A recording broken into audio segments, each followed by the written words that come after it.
In this, the 11th lesson in the course, A Critical History of Economic Theory and Policy, we explore the efforts to rebuild a global economy ravaged by war. Virtually unchallenged by economists at the beginning of the 20th century was the conviction that economic stability was possible only by strict adherence to currencies redeemable in gold and to fixed exchange rates between those currencies.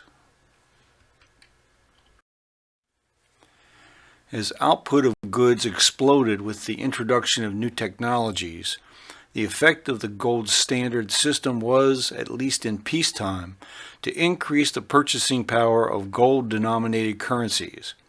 Economists were uncertain whether this structure could or should be maintained in an increasingly interdependent world economy.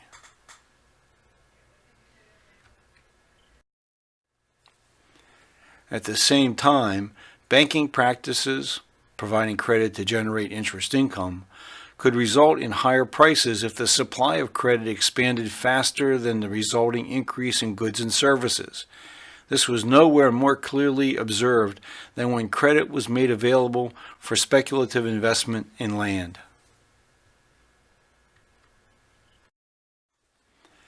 In his 1966 book, Tragedy and Hope, A History of the World in Our Time, historian Carroll Quigley provided readers with a remarkable commentary on the intrigues of the architects of the world's financial and economic systems. For a half-century, Britain had provided the discipline and innovation driving the global economy. However, by the early 20th century, the costs of acquiring and maintaining a global colonial empire were draining the treasury and bringing on the decline of Britain's dominant position. Carroll Quigley explains, the Industrial Revolution was spreading beyond Britain to Europe and the United States, and by 1910 to South America and Asia.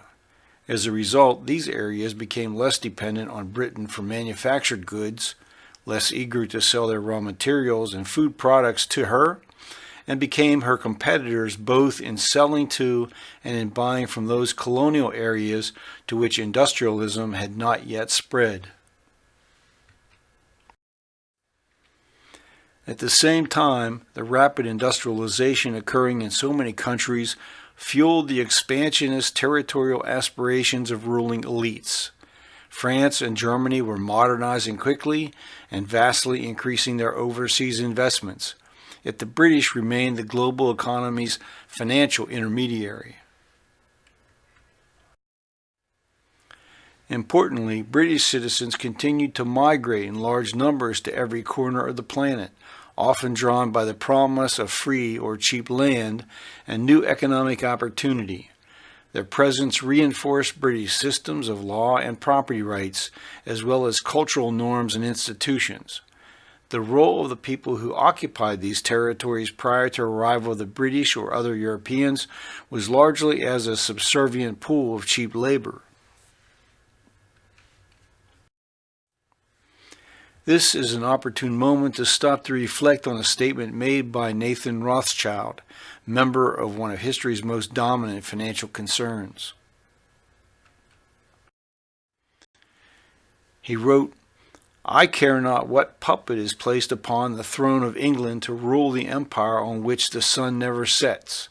The man who controls Britain's money supply controls the British Empire, and I control the British money supply." The Rothschilds still had to contend with the interest of Britain's entrenched landed class, whose younger sons were sent off to study law and in this way maintain their control of the bar, the bench, the courts, and parliament. Their strong influence over economic policy meant that the government was required to find needed revenue from sources other than their own landed estates. The solutions included increased taxes on workers, on owners of businesses, and on commerce. And when this failed to balance budgets, public debt was incurred. As the world's competing powers readied for war with one another, government officials awoke to the need for all manner of information on their economies. economists stepped forward to provide not only research, but ideas on how to manage the diverting of resources into wartime production. Leaders in Britain were confident the nation's navy could impose an impenetrable blockade on Germany while protecting their own global trading system. Also, Germany would be denied access to international credit markets. In the end, war exhausted the resources of nearly all the warring nations. If chaos and civil uprisings were to be contained, the Old Guard and their advisors would need to act quickly and decisively. In Germany, a young economics professor named Adolf Lau joined the Weimar government in the ministries of demobilization, labor, and economics. Early on, he offered a strong critique of theory relating to business cycles and general equilibrium. His own approach was interdisciplinary, an approach he argued was essential to reach a firm understanding of how the world worked. He wrote, "Academic research in the social sciences and the practical application of their results are suffering today from a general defect for which even the greatest achievements within the special branches cannot compensate: an excessive division of labor, a lack of synthetic cooperation between the various sections of social research more and more restrict the truth of any partial knowledge, the efficiency of any concrete action."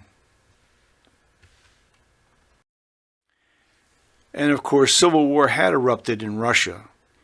Success of the Bolsheviks meant an end to Russia's participation in the global marketplace and the appearance of a powerful new challenge to societies organized to secure and protect rights to property. Germany was forced to accept responsibility for the war. Reparations were to be paid from export-derived foreign currencies, but the German government declined to raise taxes or by other means achieve a balanced budget. The Reichsbank provided credit, and Germany's public debt climbed. Consumer prices also began to skyrocket, eroding the income and savings of all but those whose financial wealth was hard assets, such as land, buildings, or industrial property. In 1938, an Austrian journalist named Bruno Heilig, who had escaped fascism in London, provided additional insight into the collapse of the German Republic.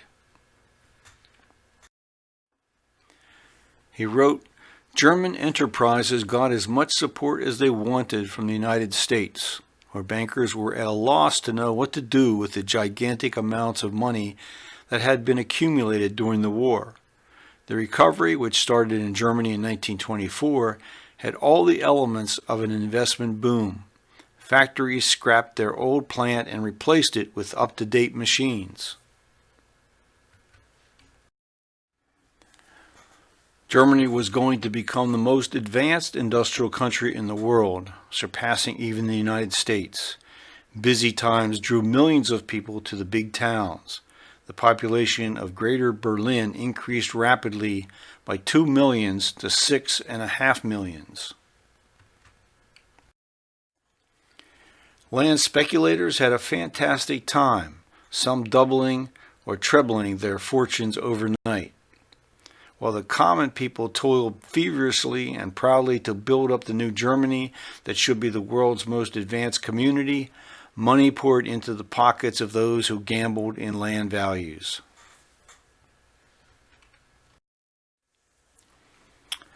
Following the end of the First World War, mainstream economists in Germany either had no answers or had no influence over public policy. The only chance of bringing down inflation was to impose a high enough tax on the rental value of land that the profits from land speculation were drained from the economy. Failing that, the banks could have refused to provide credit for the purchase of land or to accept land as collateral for borrowing. The world was to be returned to the gold standard, but with the central bankers holding even more power than ever before. The group included Germany's Hjalmar Schacht, Benjamin Strong of the United States, Britain's Montague Norman and France's Charles Rist.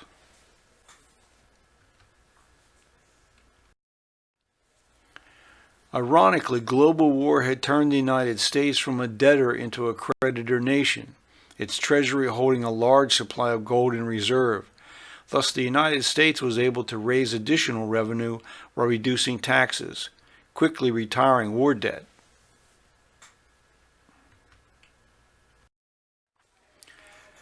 Mariner Eccles, the Mormon banker who would eventually be appointed by Franklin Roosevelt to head the Federal Reserve Board, expressed a high degree of confidence in the nation's economy in a 1925 address before the Utah State Bankers Association. Eccles declared, "Progress is a growing participation of more and more people in more and more of the good things of life. In spite of our follies and failures, we are slowly but surely getting ahead. As in the recent war, civilizations may slip back, but these tragic lapses represent an investment in experience." Across the Atlantic, Winston Churchill, in the role of Chancellor of the Exchequer of Britain, made the fateful mistake of putting the country back on the gold standard at the pre-war exchange rate. Immediately, British exports became too expensive in world markets and imports climbed, generating an outflow of Britain's meager gold reserves. Britain's return to gold prompted the economist John Maynard Keynes to publicly respond. Keynes said, "The gold cost of living in England is now so high compared to what it is in Belgium, France, Italy, and Germany that the workers in those countries can accept a gold wage 30% lower than what our workers receive without suffering at all in the amount of their real wages. What wonder that our export trades are in trouble." Britain's rentier class of landowners resisted the imposition of higher taxation, and the government was forced to reduce spending. A general strike resulted in 1926 as nearly 2 million workers sat idle. The experience in country after country during the 1920s was revealing disturbing trends in response to orthodox attempts to achieve economic growth. Economists were being forced by circumstances to re-examine basic theories in light of real-world outcomes.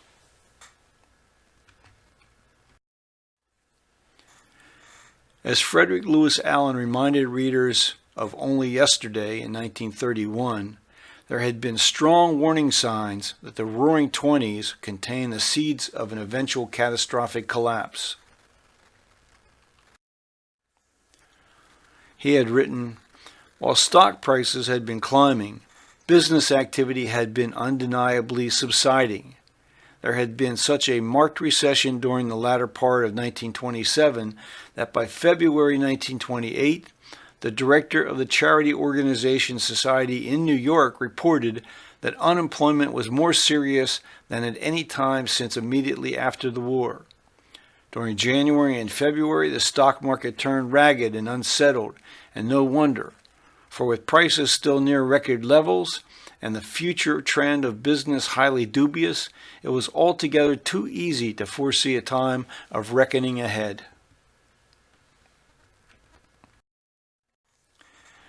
We've reached the end of Lesson 11.